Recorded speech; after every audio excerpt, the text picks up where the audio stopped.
November 13 today.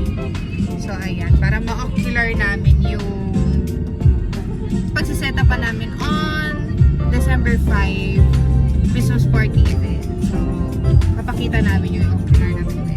See you there, guys. Bye!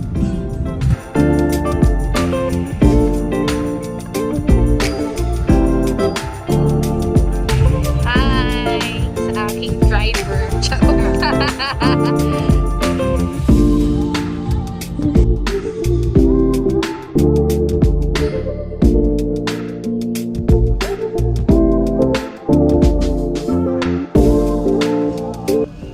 Ayan. So, hi guys. Tapos na yung ocular meeting namin with a client.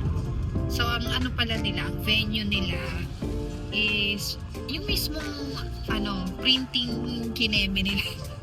So, ayan. Okay na, deal na. So, pauwi na kami. Susunod naman, ang i-vlog natin, yung mismong event.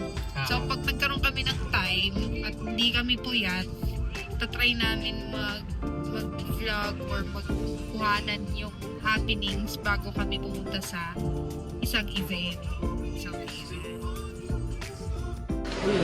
yay! We're having Turks. Turks ba to, Daddy? Ano yan? Ano order mo? Kebab? Kebab eh. Yay! Let's eat!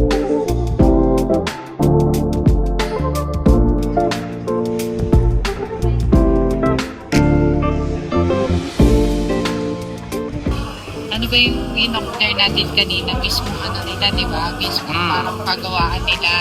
So usually kasi, pag hotel bookings, mga event sa hotel, hindi na kami nag-ocular kasi isa lang naman sila nag-set up na alam lang namin yung name na function room, tapos yun na yun. Pero sa mga ganitong nag-inquire na client na hindi namin kabisado yung venue, talagang pinupuntahan namin. Tsaka para namin meet namin yung client.